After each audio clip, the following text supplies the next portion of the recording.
Halo, assalamualaikum teman-teman. Nama saya Tia Friati dari Bimba AYUEO Unit PC Kota Cilegon, Banten. Hari ini saya akan menjawab review dari Ibu Lisa mengenai materi kurikulum matematika.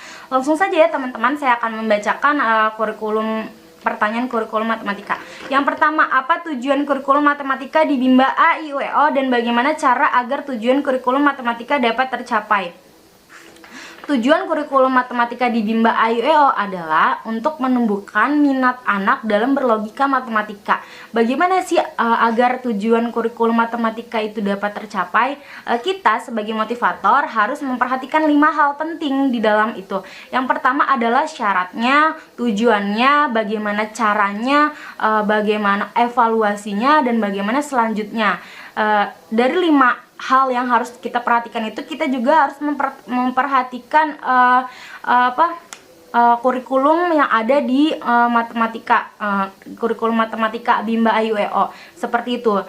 Ketika kita menyampaikan juga cara kita dalam menyampaikan atau membimbakan untuk anak dapat tercapai kurikulum tulisnya itu, kita harus melakukan dengan cara fun learning seperti itu. Dari 5 hal tersebut, jika kita sudah memperhatikan, maka kita nanti akan lebih aware juga terhadap fun learning yang ada di Bimba AYUEO. Agar apa? Agar kurikulum tulis itu tujuannya dapat tercapai seperti itu. Lanjut pertanyaan yang kedua, simulasikan cara bermain membilang angka 1-3 yang sahabat pahami. Dalam mensimulasikan, kita harus menggunakan metode fun learning seperti bernyanyi, menggunakan jari seperti itu. Angka 1-3, contohnya nyanyinya seperti teman-teman. Ini satu,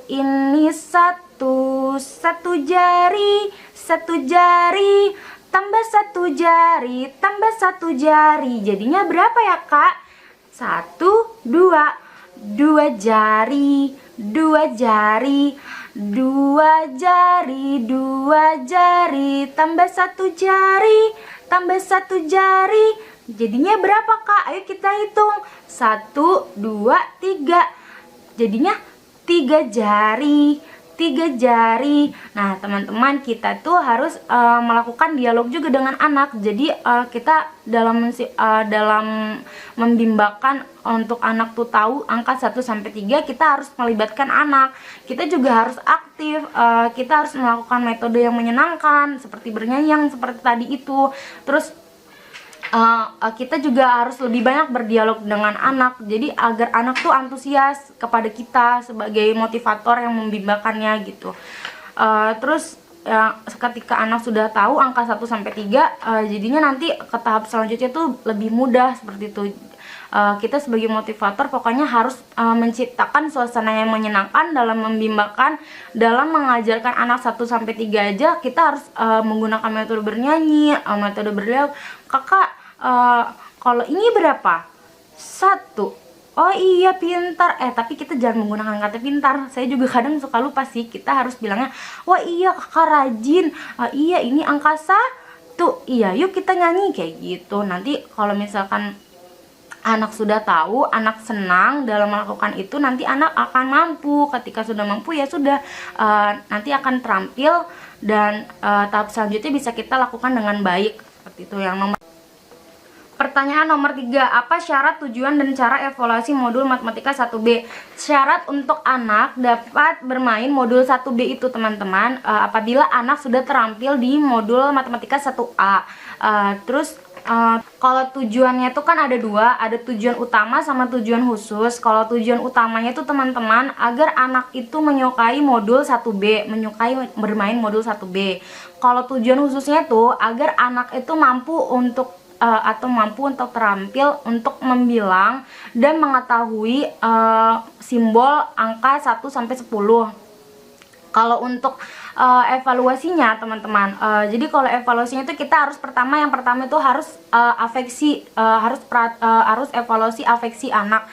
Yang kedua, afeksi itu seberapa lama sih teman-teman? Afeksi itu setiap saat. Yang kedua itu kita harus mengevaluasi bagaimana anak itu apakah sudah tahu, sudah mampu untuk membilang dan menunjuk angka 1 sampai 10 dalam waktu 1 detik. Misal, "Kakak, ini ya angka berapa?" 1. "Kakak, ini angka berapa?" 2. Kalau misalnya dia masih itu tandanya mereka belum mampu untuk di matematika 1B-nya itu. Kalau anak sudah mampu menunjuk dan membilang simbol angka 1 sampai 10 dalam 1 detik, artinya mereka sudah terampil. Yang ketiga tuh kita harus evaluasi, kan sudah afektif, terus evaluasi yang tadi, terus afeksi kognitif 10 menit sekali. Yang keempat, kita harus berikan reward kepada anak atas apa yang anak telah lakukan di kelas itu setiap saat. Seperti itu teman-teman. Mungkin itu saja yang dapat saya sampaikan dari pertanyaan review Ibu Lisa. Kurang lebihnya saya mohon maaf.